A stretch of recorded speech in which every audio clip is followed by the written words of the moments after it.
Hi, now think about it. How often do you make decisions without thinking? Are you sure those decisions are truly yours? Today, I will tell you a story about a program that takes control of your thoughts. This is the story of a developer who created a tool to help people, but saw how his invention began to ruin lives. When artificial intelligence knows more about you than you do yourself, the consequences can be devastating. Get ready to dive into a world where there is no privacy, and choice is just an illusion. This is the dark truth about how technology manipulates our lives, and we're starting right now. If you are reading this, it means that I managed to avoid their hunt. Do you think your decisions are yours alone? But what if I told you that there is a technology that can change that? Phones, computers, even your favorite apps, all of them can become weapons that work against you. I know because I helped create this app myself. It was meant to be a useful tool, but it was used to manipulate people. I am now forced to go into hiding, but this story must be told. You need to know the truth before it's too late. The technology I am talking about does not require magic or science fiction. It is not a fantasy about telepathy or chips in the brain. Everything works much more simply, but it is also much more dangerous. Social engineering is the real weapon. It is not hacking systems, but hacking people. All you need is an understanding of human psychology and a little bit of technology. Social engineering exploits weaknesses in human behavior: gullibility, fear, habits, emotions. It works in such a way that a person does what they want, without even realizing that they are being led by the strings like a puppet. People often think that their thoughts and actions are their own, but by tracking their habits, emotions, preferences, and fears, you can unobtrusively put any idea into their heads. Moreover, you can make them believe that this idea is their own choice. And when a person thinks that they have come to a decision on their own, they do not need to be convinced. They act, and often without any doubt. That's exactly how this app works. It analyzes all the data about you: what you watch, what you write, what messages you receive, even how you move. It finds a weak spot in your psyche and starts to put pressure on it. At first, it looks like random advice or messages. Maybe you should do this. What if you tried to change this? And then step by step, the person does what they are told. And they don't even realize that they are being controlled. At first, it seems like a small thing. Your phone suddenly shows an advert for something you were just thinking about. You receive a notification from an app you haven't used for a long time and wonder how it knows you need it right now. It may seem like a convenience, but the truth is much darker. You begin to notice that your thoughts, even those that seemed random, are turning into actions. You can't explain why you decided to back out of a deal or start a conflict with a colleague, but something pushed you to do it. This is how the system starts to work. It is as if it were invisible. You cannot see it, hear it, or feel it, but it is here, watching your every move, analyzing your emotions, fears, desires. And while you think you have everything under control, it has already trapped you. I started to notice this when I was testing the program. At first, it looked innocent, a little bit of advertising, a little bit of tips. But over time, these tips became part of my life. They told me what to do even when I wasn't working. It seemed that the program was already deciding what I needed. I realized this too late. It all started innocently enough. I was hired by a small IT company that specialized in developing software to analyze user behavior. The client remained anonymous, but the budget was so big that none of the team asked any questions. Our task was to create an algorithm that would analyze data about a person from their gadgets and help them become more productive. At first, the project seemed promising, analyzing habits to improve users' daily routines, reduce stress, and even help with motivation. We built models that predicted emotional states, and it looked like something useful. Everyone in the team was confident that they were creating technology that would help people live better lives. But then the tasks started to change. Customers began to demand more. Now we were asked to configure the algorithm so that it not only analyzed but also influenced. give users recommendations that encourage them to make certain decisions, the project managers told us. It seemed like a logical extension, and we started working on tips for users. But very quickly, the line between useful advice and manipulation became blurred. We added the ability to track emotional states using cameras and microphones.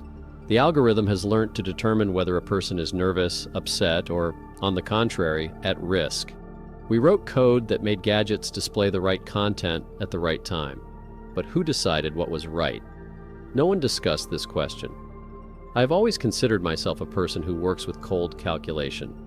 Technology is my passion, and programming has always been more than just a job for me. I was fascinated by the idea of creating tools that could change the world. But the reality of the IT sector was far from ideal. I worked on projects that simply helped sell more advertising or collect data for marketing. And when I got an offer to work on something that promised to be revolutionary, I saw it as a chance. We were a small team, 6 developers, a designer, and a project manager. We were united by a common goal, to create something truly innovative. But for most of us, it was just a job. We didn't discuss ethical issues. Everyone was only thinking about deadlines and salaries. I saw this project as an opportunity to leave a mark, to do something important. The customer, whom we had never met, was clear about their requirements. They paid well and on time without asking too many questions. We received a message. Your program should help people achieve better results. It sounded nice, but none of us thought about what it would look like in practice. The program was based on artificial intelligence, which was able to analyze huge amounts of data in real time. AI worked with text, images, video, voice recordings, extracted key behavioral patterns, and created forecasts. It was a tool capable of reading a person from subtle signals. The goal we were set was clear. AI had to not only analyze but also influence, offering recommendations and tips that would improve the user's life. My motivation was simple. I wanted to prove to myself that I could create something meaningful.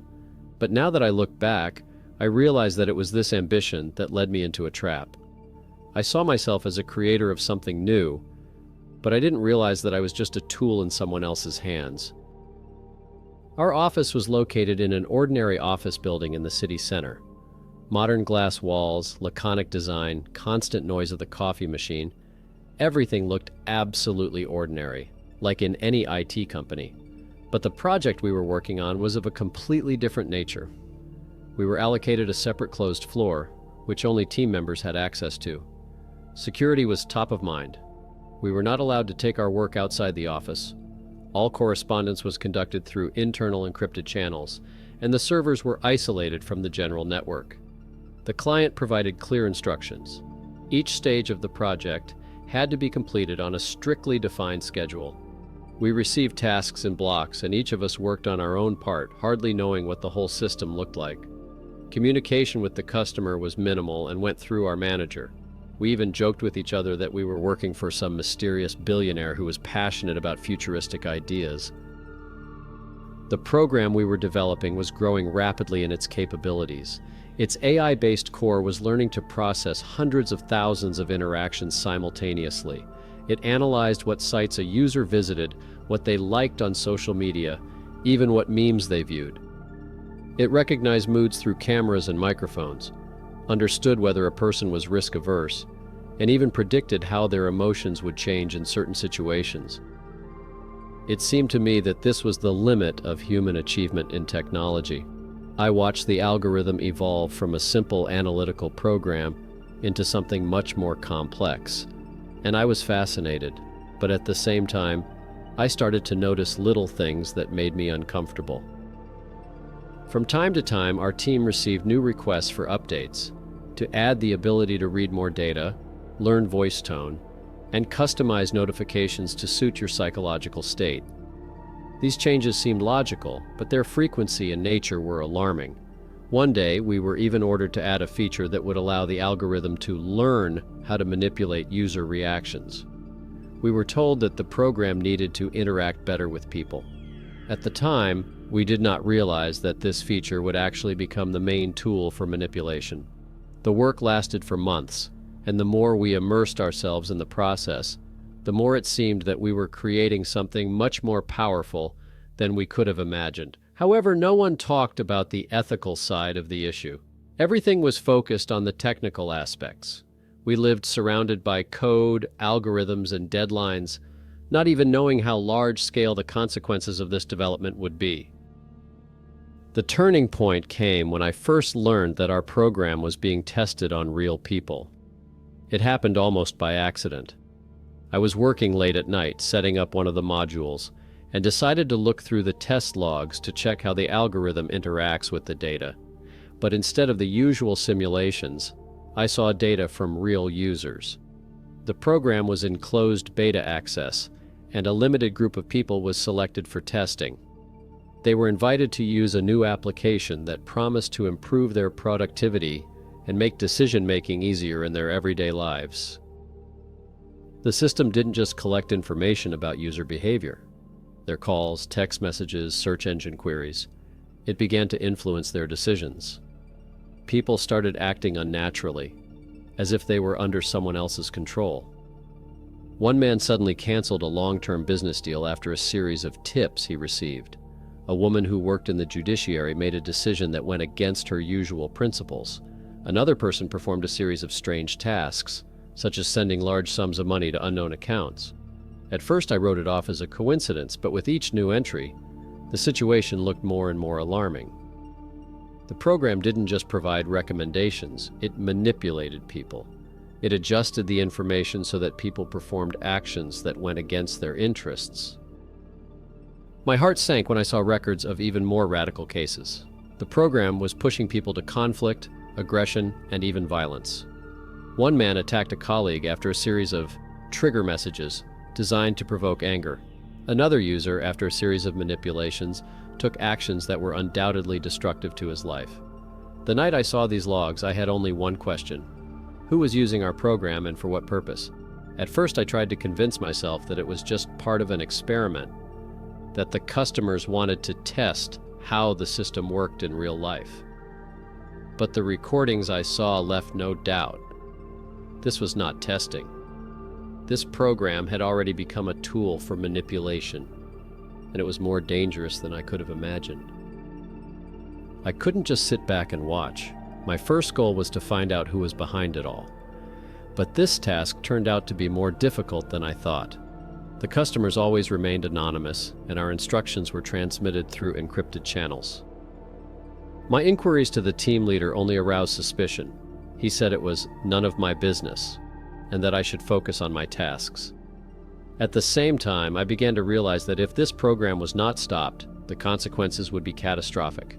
It could destroy people's lives, push them to commit crimes, and manipulate society. This was not an ordinary cyber attack or data leak. It was an attack on human consciousness itself.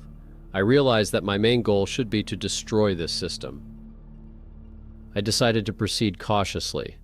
My first task was to find a way to access the entire architecture of the application. It was distributed across several servers, and each had its own level of encryption. I knew I would have to act from the inside, using my access as one of the developers. The second goal was to find weaknesses in the program that could be used to take it down, but this meant that I had to work in constant fear of being exposed. If the customers found out about my intentions, they would stop at nothing to get rid of me. I had no illusions. Any careless step could cost me my life. But what was I supposed to do? Leave everything as it was and become an accomplice to manipulations that destroy people's lives?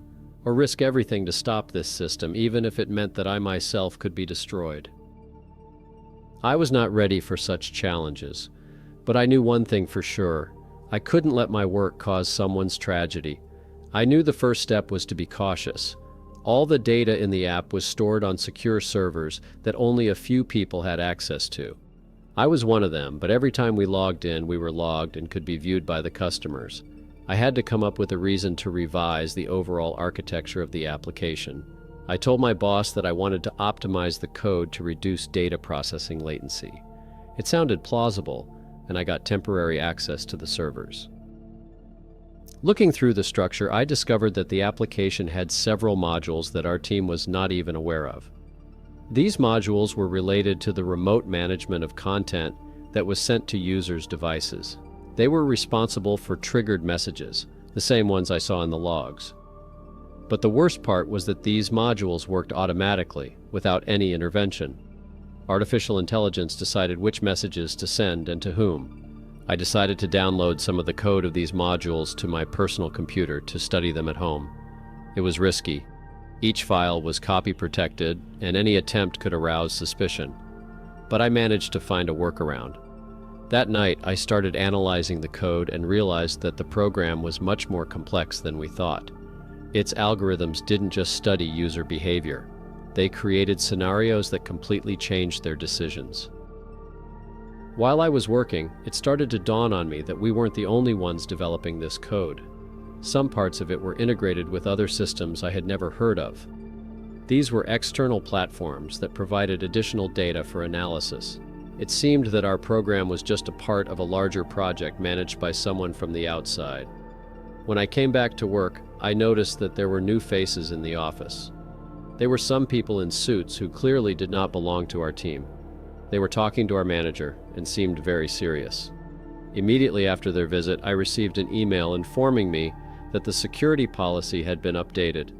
Now, every time we logged in, we had to authenticate ourselves, and access to certain sections was denied even to me. I realized that they suspected something. Now I had to act fast. I decided to find a way to shut down the system, but that would mean hacking it from the inside. It was an almost impossible plan, but I knew there would be no other chance. After the visit of the unknown persons, the atmosphere in the office changed. Colleagues became reserved. Everyone was engaged only in their own tasks, avoiding unnecessary conversations. Even our manager, who had previously maintained informal communication within the team, now behaved tensely. Everyone seemed to feel that we were working on something dangerous. I decided to be cautious and find out if any of my colleagues had noticed the strange changes. First, I spoke to Lee, a developer who worked on the front-end module. She was reserved but always focused on her work. I tried to mention the new modules that had been added to the system. Lee just shrugged her shoulders and said, "I don't know anything about them, but if they haven't told us, it's none of our business."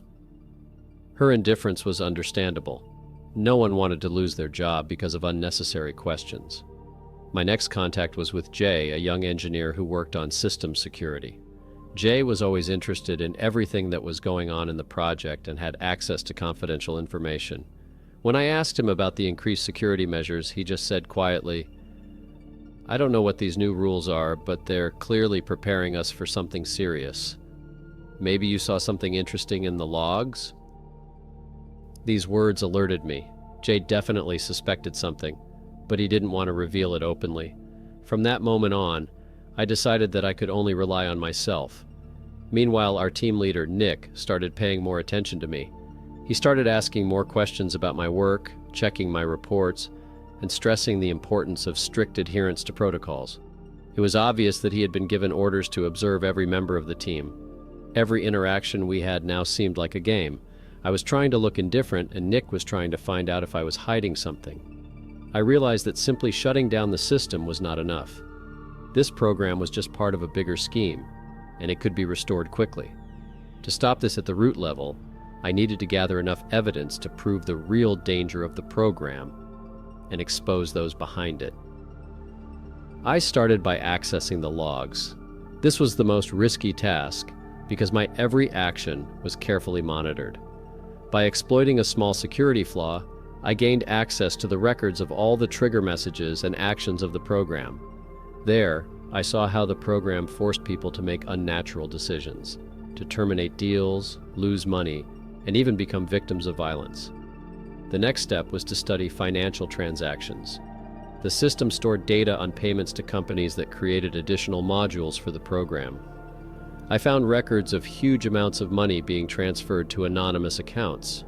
There were several key names in these documents, customers and contractors who financed the project. A particularly important discovery was the program's testing records. They showed how a group of volunteers were used for the tests, but none of them had any idea how their actions were actually controlled. The program was creating behavioral patterns that were then scaled to millions of users. I decided to save this evidence to a separate medium and create several encrypted copies. This was my insurance policy. If I was exposed, I could send the data to several independent sources. While collecting the data, I realized that this was still not enough. I needed to show not only the impact of the program, but also its connection to a larger network of manipulation. So I started looking for integration points with other platforms. I found that the app was connected to several social networks where algorithms influenced the content users saw.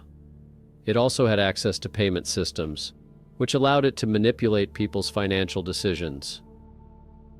Every day I felt the time was running out. There were rumors of internal audits in the company, and security measures had been tightened. But I knew I had to act quickly. Having gathered everything I needed, I decided that this was the moment to take the next step, to contact law enforcement. I knew that the regular police would not be able to cope with the scale of this case. So I got in touch with the FBI's cybercrime unit. I arranged a meeting with them, gave them some of the data, and explained that I was ready to cooperate.